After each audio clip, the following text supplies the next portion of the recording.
Alors, on est là toute la semaine pour partager la parole jusqu'au vendredi.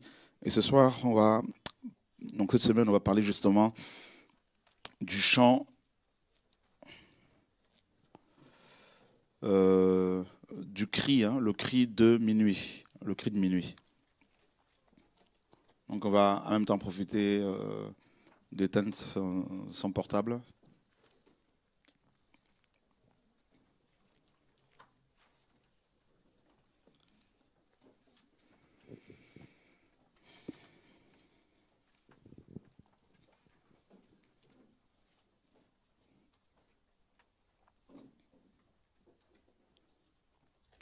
Le cri de minuit. Nous sommes dans Matthieu chapitre 24. Donc je salue en même temps les frères et sœurs qui sont chez eux, qui nous suivent ce soir. Matthieu 24, nous lisons à partir du verset 45. On peut même commencer à partir du verset 36. Voilà. Matthieu 24, à partir du verset 36. Pour ce qui est du jour et de l'heure, personne ne le sait, ni les anges des cieux, mais mon Père seul. Mais comme il en était au jour de Noé, il en sera de même à l'avènement du Fils de l'homme. Car, comme dans les jours avant le déluge, les hommes mangeaient et buvaient, se mariaient et donnaient en mariage, jusqu'au jour où Noé entra dans l'arche. Et ils ne comprirent pas que le déluge viendrait jusqu'à ce qu'il vienne et les emporte tous. Il en sera de même à l'avènement du Fils de l'homme. Alors, de deux hommes qui seront dans un champ, l'un sera pris et l'autre laissé. De deux femmes qui moudront au moulin, l'une sera prise et l'autre laissée. Veillez donc, car vous ne savez pas à quelle heure votre Seigneur doit venir. Mais sachez ceci, que si un père de famille savait à quelle veille de la nuit le voleur doit venir, il veillerait et ne laisserait pas percer sa maison. C'est pourquoi vous aussi tenez-vous prêts, car le Fils de l'homme viendra à l'heure où vous n'y penserez pas. Quel est donc l'esclave fidèle et prudent que son maître a établi sur tous ses serviteurs pour leur donner la nourriture au temps opportun, convenable? Béni est cet esclave que son maître, en arrivant, trouvera agir de cette manière. Je vous le dis en vérité, il l'établira sur tous ses biens. Mais si c'est un méchant esclave qui se dit en son cœur, mon maître tarde à venir, et s'il se met à battre ses compagnons de service, s'il mange et boit avec les ivrognes, le maître de cet esclave viendra le jour où il ne s'y attend pas et à l'heure qu'il ne connaît pas. Et il le séparera et le mettra au rang des hypocrites, là où il y aura des pleurs et des grincements de dents. Gloire à Dieu.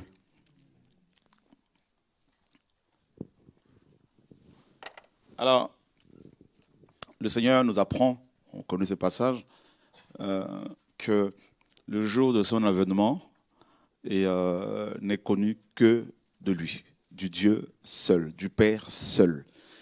Et comme vous le savez aussi, personne ne doit vous dire, vous donner une date précise comme certaines personnes l'ont fait hier et encore tout récemment. Voilà, donc personne ne connaît le jour exact, mais simplement nous avons des indices qui nous confirment que le Seigneur, notamment actuellement, que le Seigneur est en train vraiment de revenir. Mais ce qui nous intéresse ici, c'est plutôt le verset 45. Il dit, il parle des esclaves qu'il a établis. Quel est donc l'esclave fidèle et prudent? Doulos, esclave. Et donc le Seigneur nous apprend qu'il a des esclaves, qu'il a établis sur ces gens. Et tout au long de cet enseignement, de cette semaine, comme je vous l'ai dit, nous allons parler bien sûr du chant de minuit. Et ça, c'est le thème principal, le chant de minuit. Donc, on parlera aussi du chant du coq. Et puis, il y aura des sous-thèmes. Comme là, ce soir, peut-être on va parler aussi des esclaves. Voilà. Et nous savons tous que c'est un esclave. Hein. Et puis, on nous dit que cet esclave doit être fidèle.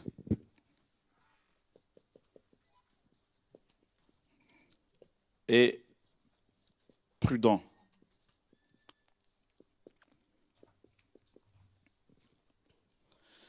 Et fidèle ou encore sûr.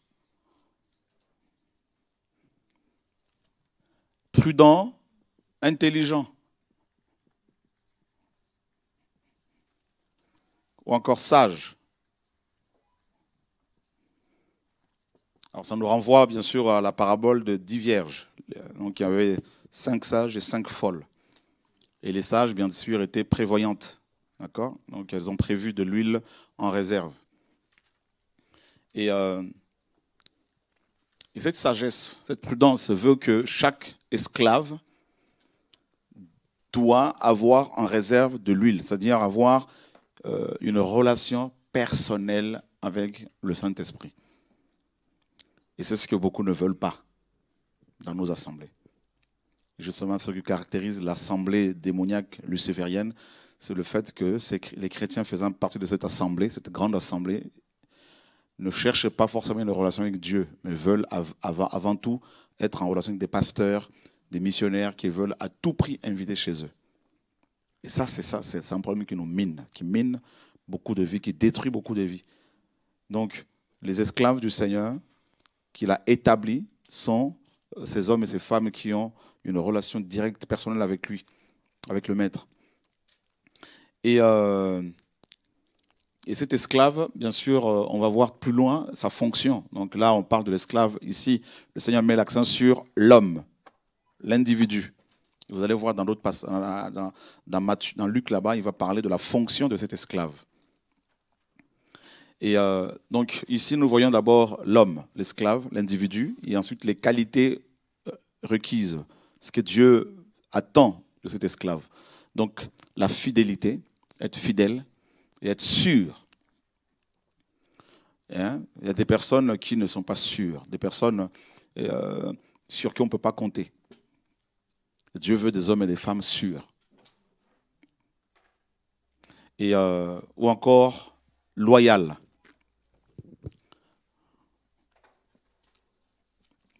Être une personne loyale. Voyez? Et puis, par rapport à la prudence, hein, il dit dans Matthieu 16, Matthieu 10, 16, il dit, je vous ai envoyé, voici je vous envoie comme des brebis ou des agneaux, dans Luc, au milieu des loups. Soyez, n'est-ce pas, prudents et simples ou encore purs. Voilà, prudent, la prudence du serpent. Donc être intelligent. Et comme vous le savez, le serpent, tout le monde veut le détruire, tout le monde veut le tuer. Donc il faut qu'il soit à chaque fois sur ses gardes. Parce qu'il est au milieu des personnes, des êtres qui veulent à tout prix le détruire. Donc il faut vraiment beaucoup d'intelligence. Et ensuite, on nous dit que cet esclave doit donner de la nourriture, mais pas à n'importe qui, aux serviteurs, parce qu'ils sont appelés à servir. Et c'est la nourriture qu'on leur donne qui va leur permettre de servir. Et pas à quel moment, donc au temps opportun, au temps convenable. Alors, temps ici, c'est la mesure. Donc, il faut vraiment avoir la nourriture à chaque époque. Il y a un temps pour tout. Il y a une nourriture pour chaque situation. Et nous sommes dans Luc chapitre 12, à partir du verset 42.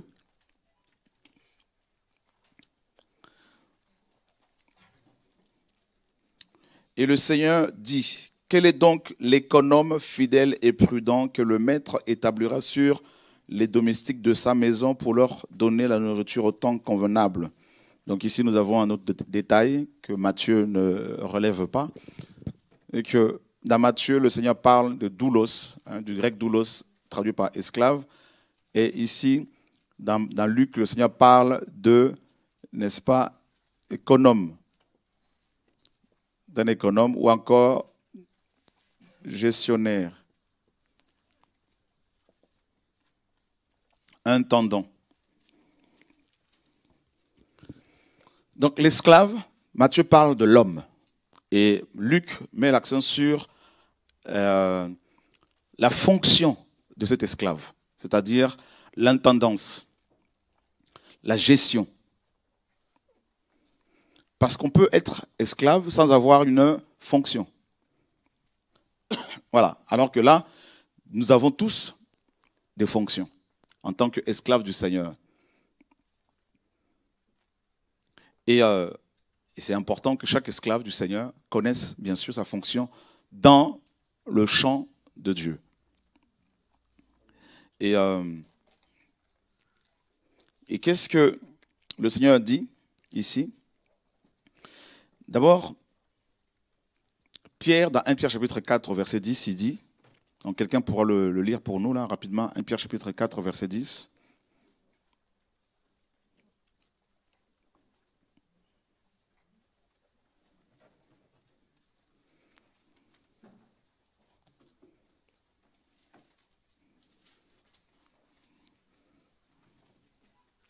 Quelqu'un l'a trouvé?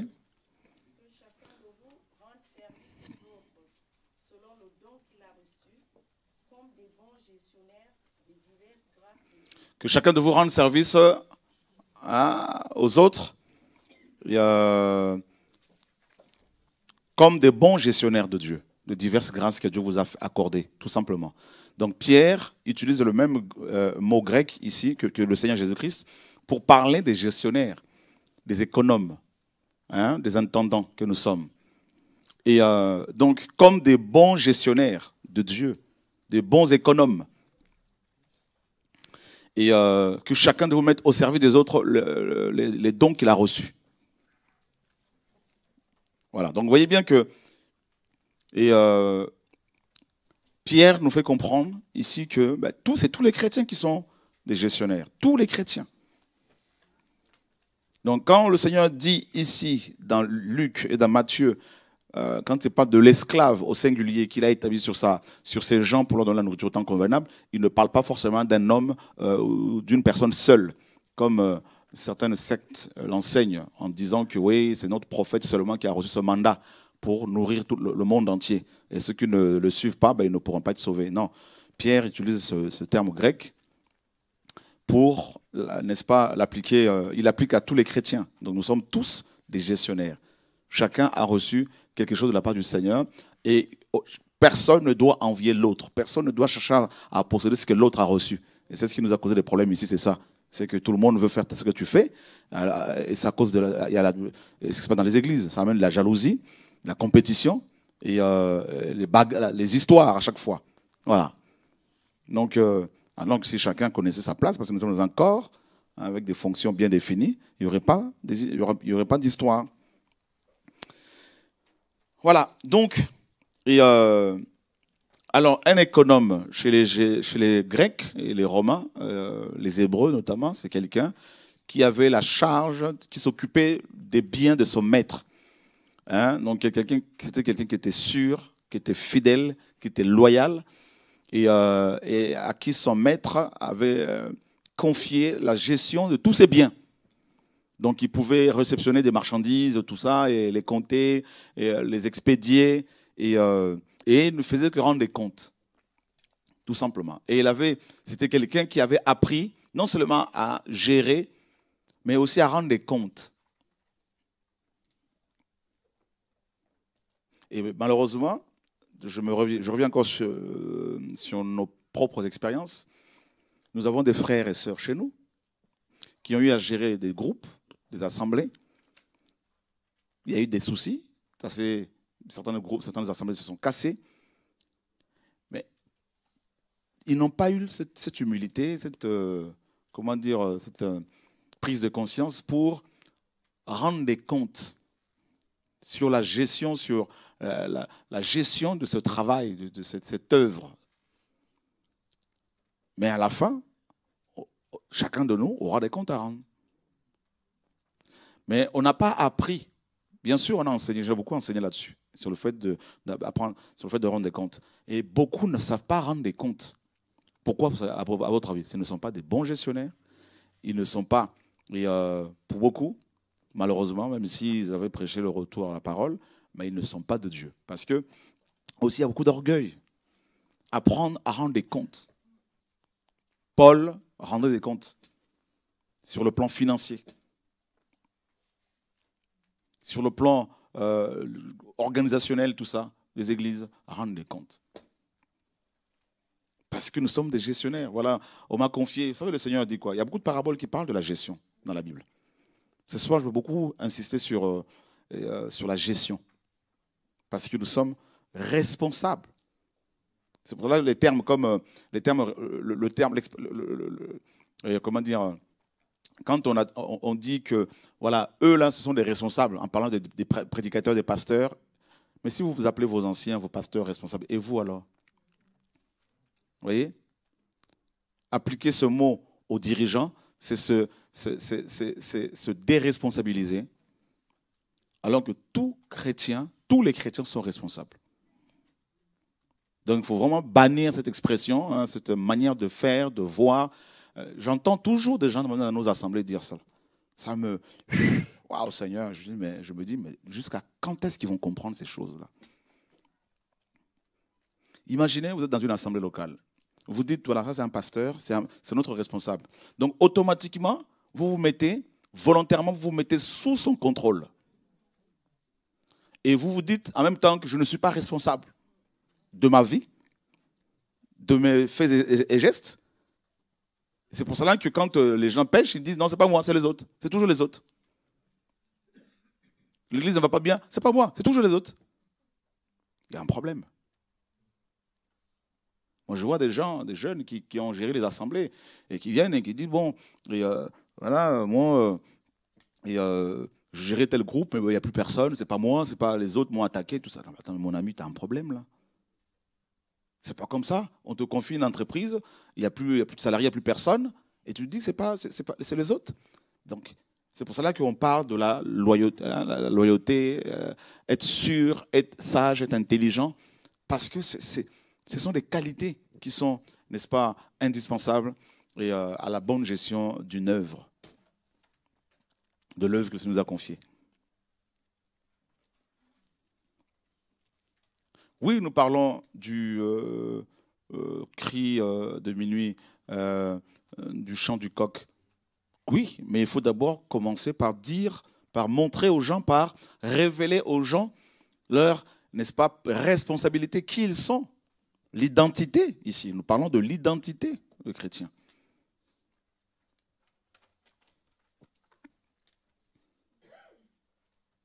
Si vous ne savez pas que vous êtes des gestionnaires, comment voulez-vous vous préparer pour le jour où vous allez rendre des comptes au Seigneur?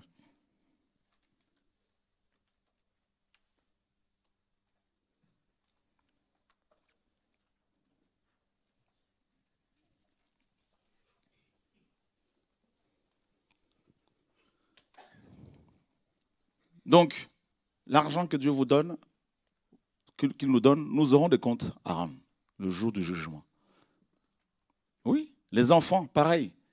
De la naissance à leur mariage, de la naissance jusqu'au départ de vos maisons, pour qu'ils fondent leur foyer. Tout ce qu'on leur a inculqué, tout. On aura des comptes à rendre par rapport à tout ça, là.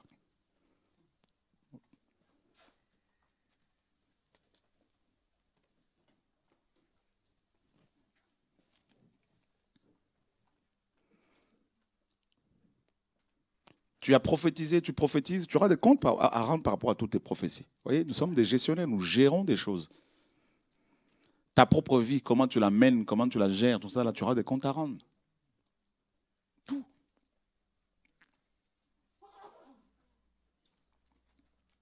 Amen. Donc, esclave, j'insiste, esclave, là, c'est l'homme. Donc, il est vraiment important que celui qui gère. Parce que il est important que celui qui gère l'œuvre du Seigneur, ou sa vie, tout simplement en tant que chrétien, j'entends par là, connaisse d'abord son identité, avant de connaître sa fonction. Parce que le gestionnaire ici, la gestion ici, c'est la fonction. Hein? L'économe, ici, c'est la fonction. Mais un économe qui ne sait pas qu'il est esclave, il va finir par croire que c'est lui le patron.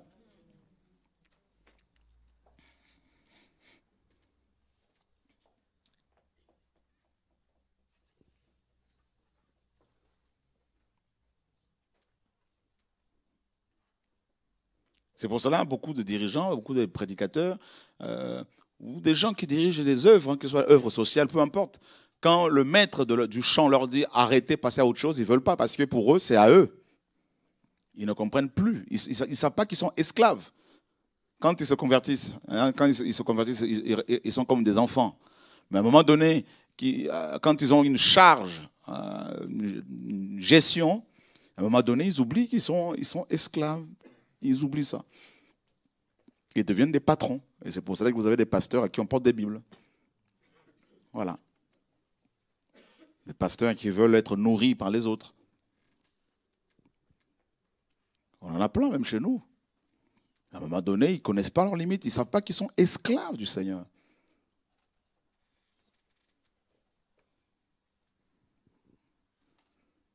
Un esclave n'a pas de volonté propre. Il est enchaîné. Paul disait, je suis esclave du Seigneur. Il disait en 1 Corinthiens 7 là-bas, 1 Corinthiens 11, il disait, je vais essayer de trouver ce passage-là parce qu'il est très fort.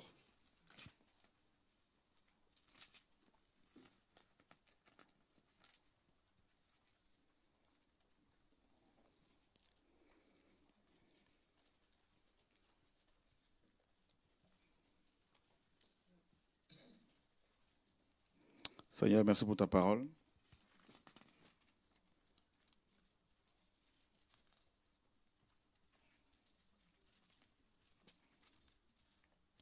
Est-ce que quelqu'un peut nous prendre déjà 1 Corinthiens chapitre 1er, verset 1er?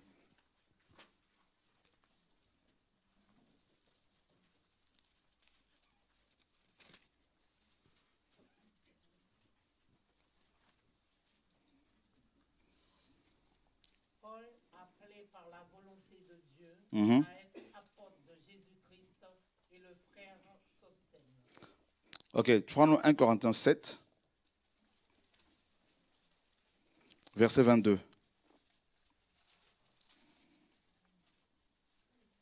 À 23. Car l'esclave qui a été appelé par notre Seigneur est un affranchi du Seigneur. Donc ici, il parle de l'esclave physique, hein, parce qu'à l'époque, il y avait des esclaves. Donc il parle d'un vrai esclave, donc qui avait un maître.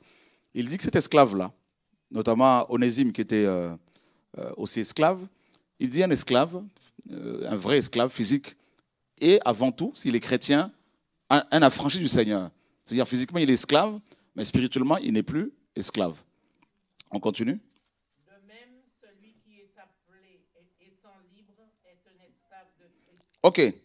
De même, celui qui a été appelé libre, c'est-à-dire qu'il n'est pas esclave physiquement, mais étant donné qu'il est appelé par le Seigneur, automatiquement, il devient l'esclave du Seigneur.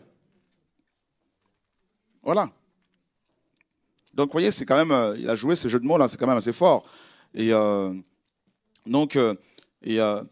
Paul, s'il a réussi sa mission, Pierre, Jacques et Jean, parce que jusqu'à leur mort, ils se considéraient toujours comme esclaves du Seigneur. C'est-à-dire, quel que soit le succès qu'ils pouvaient avoir, quand le Seigneur leur disait arrêtez de prêcher, passez à autre chose, ils le faisaient. Quand le Seigneur disait à Paul, notamment dans Acte 20, 19-20 là-bas, appelle les anciens d'Éphèse et dis-leur que bon, ben voilà, ils ne te verront plus. En gros, Paul a obéi. À un moment donné, comme je dis, quand il y a du succès dans le ministère, dans l'œuvre que l'on fait, peu importe ce qu'on fait, quand Dieu commence à dire ne fais pas ça, beaucoup disent non, moi, c'est pas possible. Passe à autre chose, non, c'est pas possible. Donc ils ne sont plus esclaves, ils deviennent des maîtres.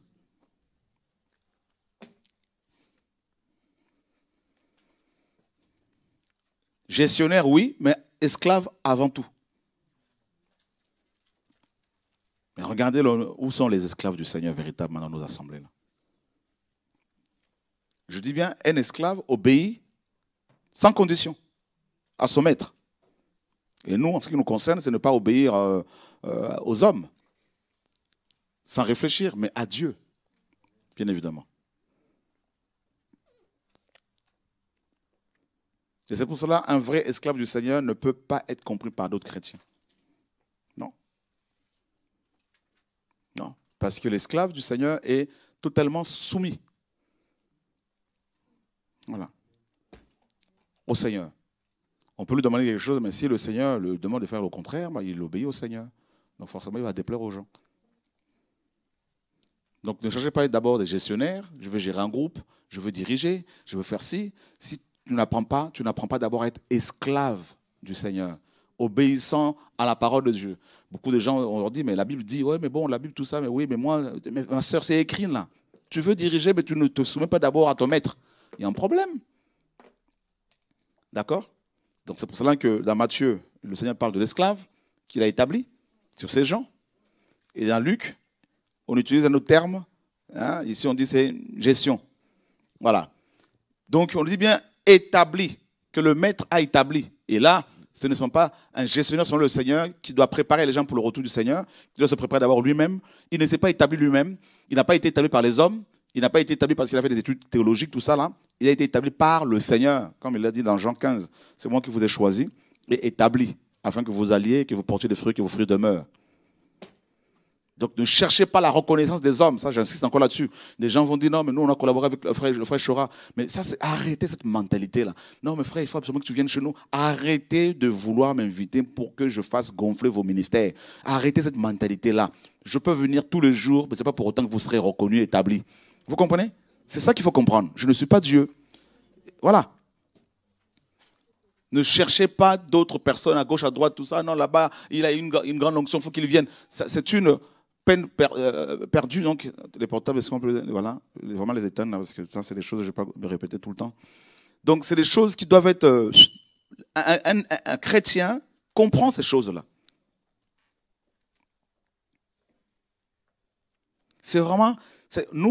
Nous, chrétiens, disons, nous, chrétiens, soi-disant évangéliques, basés sur les évangiles, on a beaucoup de difficultés. Quand on regarde d'autres dénominations,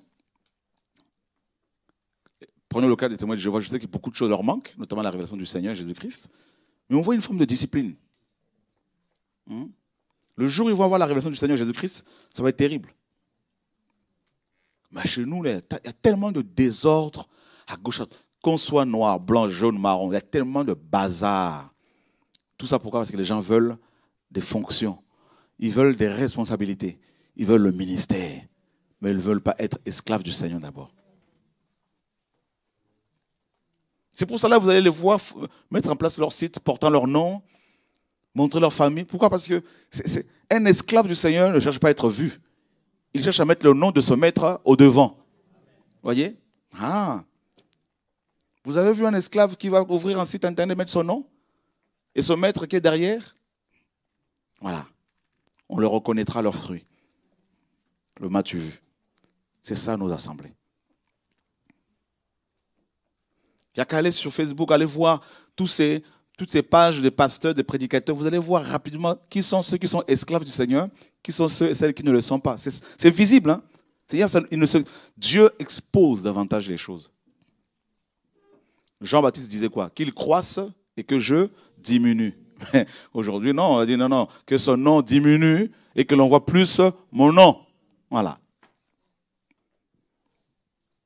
Le Seigneur a dit, vous le verrez, vous le reconnaîtrez à leurs fruits.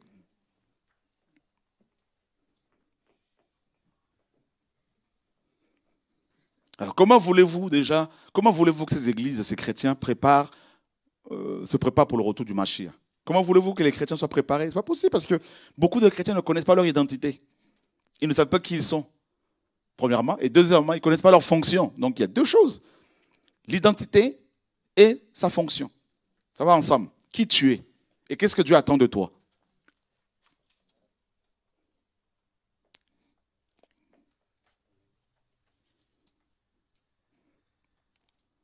C'est pour cela, quand vous lisez les épîtres, à chaque fois les apôtres disaient Paul, esclave du Seigneur Jésus-Christ. Pierre, esclave du Seigneur Jésus-Christ. Vous voyez? Et beaucoup de traducteurs bibliques ont traduit ce mot doulos là par serviteur. Mais non, c'est esclave. Parce qu'ils se disent, non, non, ça choque, alors ils vont utiliser un euphémisme, tout ça là, pour amoindrir, n'est-ce pas, la portée de ce nom-là, tout ça là. On est esclave du Seigneur. Esclave du Seigneur, Paul le dit.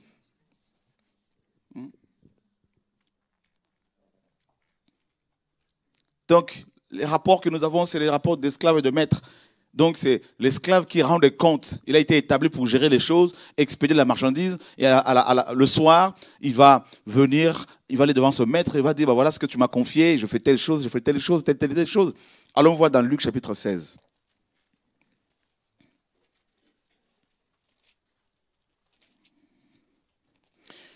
Il disait aussi à ses disciples, il y avait un homme riche qui avait un économe, donc un gestionnaire, un intendant, qui fut accusé devant lui comme dissipant ses biens. Voyez? Donc il avait la gestion des biens de son maître, cet économe, et il avait oublié qu'il était un esclave. Il se comportait comme un patron. Et il a dissipé les biens de son maître. Voyez?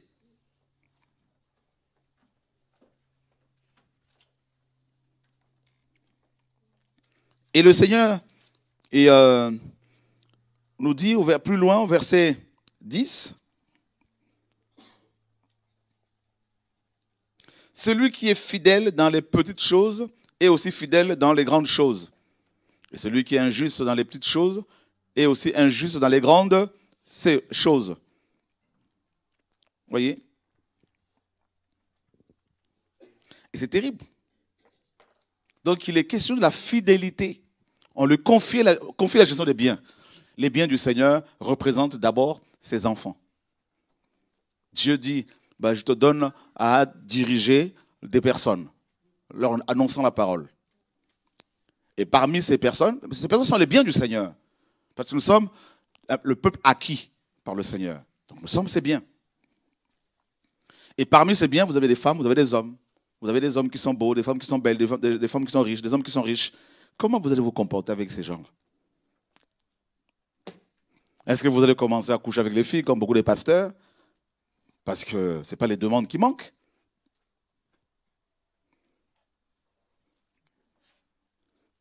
Est-ce que vous allez commencer à prendre l'argent des gens? Parce qu'il y a des gens qui gagnent bien leur vie. Ça va très vite, hein? On peut dissiper comme ça. Tac, tac, tac, tac, tac. Et l'argent que le Seigneur vous donne pour son œuvre, comment vous allez pouvoir le gérer?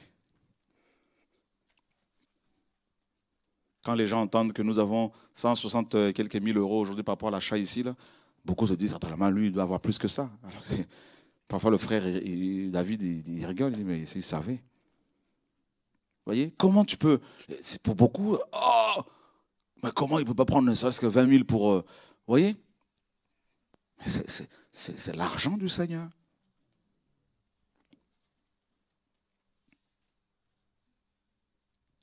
On a eu des gens que j'ai formés, que vous savez, qui étaient autour, qui se disaient, il faut partager cet argent-là. Quand on a mis de côté 110 000 euros il y a 14 ans, il y a 15 ans, il y a 14 ans, on a pu acheter à Courcouronne comptant pour mettre aujourd'hui une épicerie solidaire et un hébergement pour des SDF. À l'époque, il y a des gens qui voulaient qu'on partage cet argent. Je dis, mais c'est l'argent du Seigneur, les amis. Déjà, il y a 15 ans, il y avait cette pression-là, il faut partager. Je dis, non, vous n'aurez pas cet argent. Et ensuite, quand on a eu plus de 470 000 euros pour acheter à côté des BJC, ben, il y en a qui se sont parlé en se disant, l'argent était amené au pied des apôtres, il faut qu'on partage cet argent-là. Je leur ai dit, mais venez me le dire en face, vous allez voir comment je vais vous dénoncer. Vous voyez? Ça va très vite. Hein? Il fallait dilapider l'argent, partager, tout ça. Toi 30, toi 40, tout ça. Dans les communes, ça ne se passe pas comme ça, les amis. Voilà une des raisons pour lesquelles je suis attaqué comme ça. Ah oui? Je ne peux pas dire ouvertement c'est à cause de l'argent. C'est ça, dissiper. On dissipe, les gens dissipent l'argent du Seigneur, et les biens du Seigneur, son argent, le matériel, tout ça là. Et les bâtiments qu'il peut nous donner pour son bien, pour son travail, et toutes ces choses-là.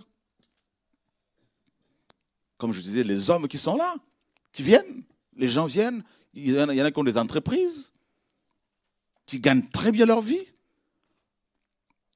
Mais un esclave du Seigneur, un gestionnaire du Seigneur ne doit pas se dire, ben, moi je vais commencer à dissiper maintenant les biens, appeler là-bas, tiens, donne-moi 3 000. Je sais que si j'appelle là, les gens, 5 000. Des frères qui font du foot, j'appelle, ils peuvent me donner. Mais jamais je n'appelle pour dire, donnez-moi. Vérifiez. Parce que beaucoup pensent que certainement dans les coulisses, c'est faux. Je le dis devant tout le monde à chaque fois. Jamais je vais dire, tiens frère, envoie-moi 50 euros. Non, on n'agit pas comme ça. Un gestionnaire, il doit s'attendre au Seigneur. Vous voyez, c'est important ça. Et ça, la qualité là, c'est cette qualité, c'est être sûr, un homme sûr.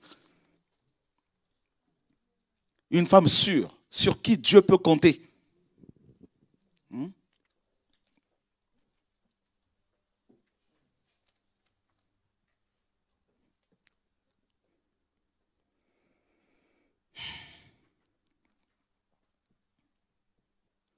Et donc voilà, on a compris la première partie. Hein. Donc être esclave du Seigneur. Voilà. N'oubliez jamais là-dessus, hein, n'oubliez jamais, pardon, cet aspect de choses. Le fait que nous sommes des esclaves du Seigneur. On n'a pas à nous acclamer, on n'a pas à porter nos Bibles, on n'a pas à nous élever, on n'a pas. Nous sommes des esclaves. On n'a aucun mérite, on n'a pas à dire oh non, mais je mérite telle chose. Non, rien. Tu es esclave, tu exécutes l'ordre du Seigneur. Voilà. Et vous, donc, si vous avez fait tout ce qui vous a été ordonné, dites nous sommes des serviteurs inutiles. Voilà, c'est simple. Voilà. C'est pour cela que je dis aux frères et sœurs, ne mettez pas un site internet au nom de Chourako et tout. Non, arrêtez ça. Il n'y a pas, ça ne marchera pas. Voilà. Une page YouTube, regardez, je n'ai pas de page Facebook avec mon nom, ça n'existera pas. Voilà. Si vous voyez ça, c'est que ce n'est pas moi qui l'a fait et je ne suis pas au courant. Voilà. Je ne suis pas dans les réseaux, là, tout ça, photo, tout ça, mon nom, rien. Pourquoi? Esclave. Voilà. D'accord? Et la gestion. Dieu te donne à gérer quelque chose. Les gens viennent pour la détruire. Mais je dis non, je suis désolé. C'est la gestion que Dieu m'a confié à gérer ça. Hein? Comme il m'a dit, tu vas mettre en place une télé. Et les gens viennent, ils veulent maintenant changer le message. Je dis, je suis désolé. Si vous n'êtes pas d'accord, partez. Mais je ne vais pas changer le message parce que je gère ici. Ce que Dieu m'a donné à gérer ce travail-là. Vous voulez qu'on avance ensemble? Il faut que... Je dis, ce n'est pas une église où on va dire qu'il faut des anciens. Ce n'est pas une église. Vous comprenez un peu ça? C'est ce que beaucoup de gens, ils ne comprennent pas. Beaucoup de gens, Dieu leur... Regardez, dans le passé, je voulais tellement pas avoir des soucis avec les gens que je m'étais pratiquement retiré de l'œuvre que Dieu m'a confiée à gérer. Faisant confiance aux enfants dans la foi, en leur disant, gérez tout, gérez tout. Je leur disais comme ça. Eh bien, ils ont géré. À leur manière. Les femmes, pour certains, l'argent pour d'autres. Et Dieu m'a dit un jour, il est venu me voir, il m'a dit, il faut que tu reprennes les choses en main. Il faut que tu reprennes ta place. Et c'est pour cela que les réunions de réveil ont débuté ici. Et les mêmes, quand ils sont revenus, certains, pour dire, l'argent qui commence à rentrer maintenant, on veut encore. Non. Et quand on a commencé les réunions de réveil, je me rappelle très bien, j'avais confié la gestion des finances à une sœur congolaise. Et des gens allaient la voir à la fin de la réunion des pasteurs pour dire donne-moi 15, donne-moi 20, donne-moi 6. À la fin, elle venait me voir, me dit mais un tel pasteur qui est passé. Mais je dis, il a son église là-bas avec des frères. Pourquoi il ne va pas donner l'argent là-bas? Et c'est pour ça que j'ai donné la gestion. Dieu m'a dit donne ça à David. Et je me rappelle un jour, je suis parti en mission. David m'appelle et me dit mais tel pasteur, il veut me voir pour me dire de donner 200 € à tel pasteur. J'ai appelé ce pasteur, je lui ai dit écoute, tu es autonome depuis 2012. Si tu continues, je vais faire une vidéo sur toi. Après, il n'a plus embêté, c'est fini. Et c'est pour cela que vous voyez, l'argent est géré, on arrive à asseoir les choses. Parce que pendant des années, personne n'a pu acheter quoi que ce soit parce que l'argent était détourné, utilisé autrement. Voilà. Ouais. C'est terrible, la gestion, là.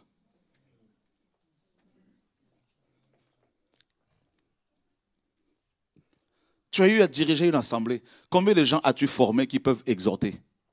La gestion, là. Tu as eu... Vous voyez la parabole des mines et des talents. Vous vous rappelez, non? Il y en a un qui a reçu 10, un autre 5, un autre 1. Ah ben, les deux premiers, ils ont fait quoi? Ils ont fructifié les dons, les talents. Ouais. C'est ça la gestion.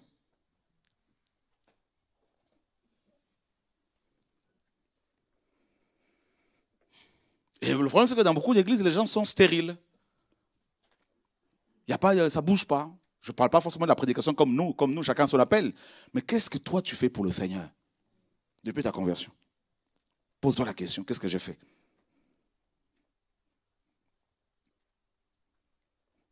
Il y a plein de choses à faire. Nous sommes des gestionnaires. Voilà. Donc maintenant, et le Seigneur dit, dans Luc, on repart dans Luc chapitre 12.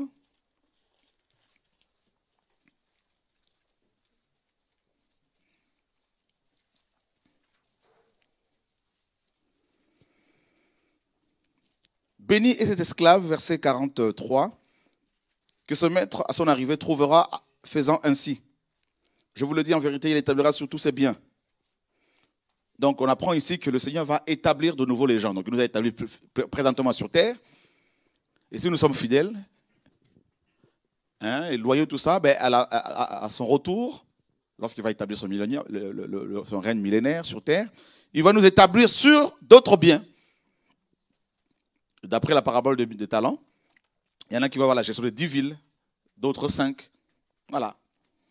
Vous vous rendez compte? Donc, c'est-à-dire que tout ce que nous faisons actuellement, jusqu'à notre mort, tout ce que nous faisons pour le Seigneur, la gestion des choses du Seigneur dont nous avons la charge, n'est autre qu'un entraînement. C'est-à-dire Dieu nous entraîne pour la bonne gestion du royaume à venir.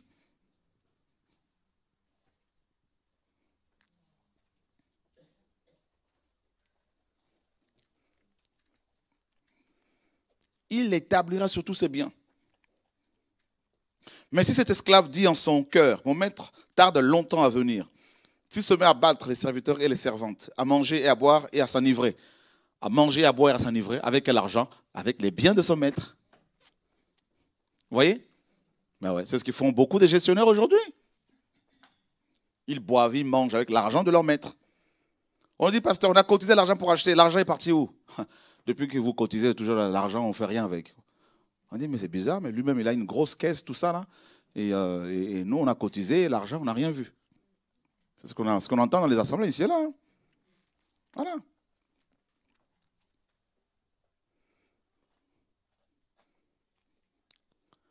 Comme des pasteurs qui récupèrent de la nourriture, tout ça gratos, et qui le revendent aux frères et sœurs dans les assemblées. Il y a beaucoup de choses. Même les païens nous enseignent. Ils donnent gratuitement beaucoup de choses. Seigneur, sauve-nous. Le maître de cet esclave-là viendra en un jour qu'il n'attend pas et à une heure qu'il ne sait pas. Et il le coupera en deux. Voilà. Effectivement, il est question ici du retour du maître. Le maître est parti, effectivement, il y a 2000 ans. Hein, il est parti au ciel. Et il nous a laissé la gestion des choses. Les dons, les prophéties, visions, tout ça, tous ces dons, les biens matériels, l'argent, des hommes comme vous et moi. Donc, chacun, à son niveau, essaie de gérer quelque chose. Mais le maître nous dit qu'il va revenir. Voilà. Là, nous rentrons dans la deuxième partie de cette formation. Je pense que la deuxième partie, je vais la réserver plutôt pour demain. Hein, parce que là, il faut développer les différentes veilles bibliques. Donc, pour ne pas bâcler cet enseignement. Mais donc, je vais plutôt s'arrêter, comme c'est une introduction là, ce soir, là, vraiment sur notre identité en tant qu'esclave et notre fonction. Regardez, vous êtes dans une entreprise. Vous ne savez pas qui vous êtes dans cette entreprise et vous ne savez pas ce que vous devez faire dedans. Ah ouais, c'est chaud. Eh bien, c'est ce qui se passe avec beaucoup de chrétiens. Nous sommes embauchés par le Seigneur dans son entreprise, parce que c'est une entreprise, l'œuvre du Seigneur, c'est une entreprise, donc nous entreprenons quelque chose pour le Seigneur. Et beaucoup d'ouvriers, parce que nous sommes ouvriers, loués par le Seigneur. Et ils ne savent pas qui ils sont. Est-ce qu'ils doivent faire? Et comme ils ne savent pas qui ils sont, est-ce qu'ils doivent faire? Et qu'est-ce qu'ils font? Eh bien, ils s'attendent aux hommes. Ils courent après les hommes. Chaque jour, ils ont besoin d'aller embêter un prédicateur pour demander que demander. Prie pour moi, s'il te plaît. J'ai tel combat, j'ai tel souci. Mais jusqu'à quand? Jusqu'à quand les gens, n'est-ce pas, vont rester bébés? C'est ça le problème.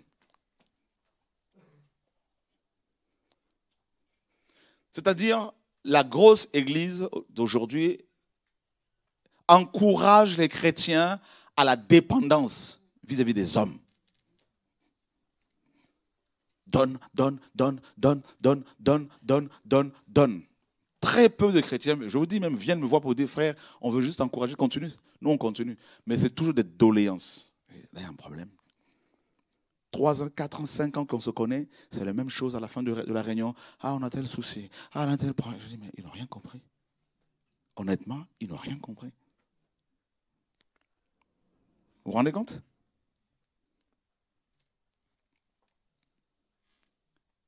Et imaginez, avec cette mentalité, beaucoup de pasteurs, justement, font du commerce. Ils en profitent. Ils disent, voilà la méthode. Voilà ce qu'il faut faire.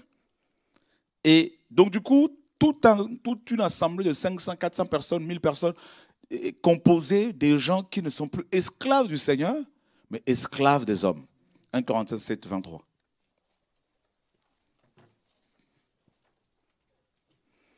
Donc, l'enseignement cette semaine, le Didasco, est basé sur le cri de minuit.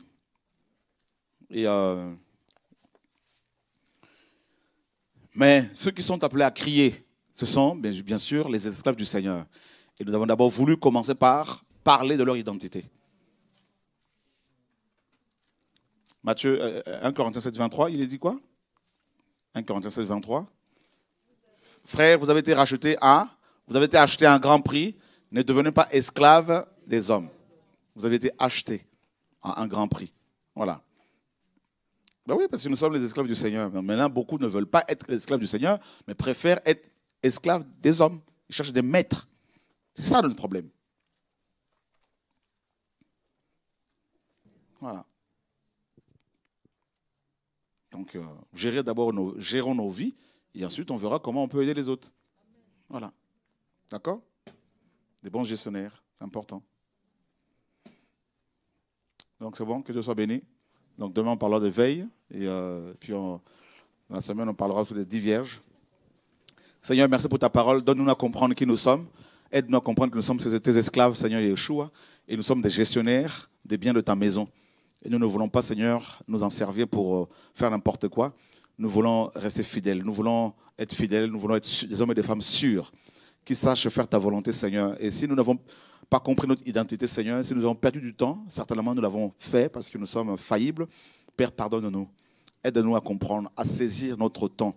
Si une femme, un homme nous a fait perdre notre temps, Seigneur, nous te demandons pardon, Seigneur, et nous voulons vraiment nous rattraper. Seigneur, au nom de Yeshua, fais-nous comprendre que la priorité, ce n'est pas l'argent, Seigneur. Ce n'est pas le ministère, Seigneur, c'est vraiment toi. C'est notre salut. C'est ça la priorité, Seigneur, notre Dieu. Nous voulons, Seigneur, nous rappeler le jour de notre conversion où nous courions après le salut, Seigneur, mon Dieu, après le ciel. Et nous voulons nous focaliser sur le ciel, mon Dieu, Père, au nom de Yeshua, notre Seigneur et Sauveur. Apprends-nous à gérer notre temps chez nous, à la maison, Seigneur, mon Dieu, par rapport à la méditation de la parole, la prière, Seigneur, notre Dieu. Au nom de Jésus-Christ de Nazareth, notre Seigneur et Maître, Père, nous te prions, Dieu d'Abraham. Amen. Gloire à Dieu. Voilà, mes amis, je crois que Dieu nous a fait du bien. Merci pour votre présence. Alors, demain, ça va être un enseignement très intéressant sur les veilles. Je pense qu'il y a beaucoup de choses que nous allons apprendre. Voilà.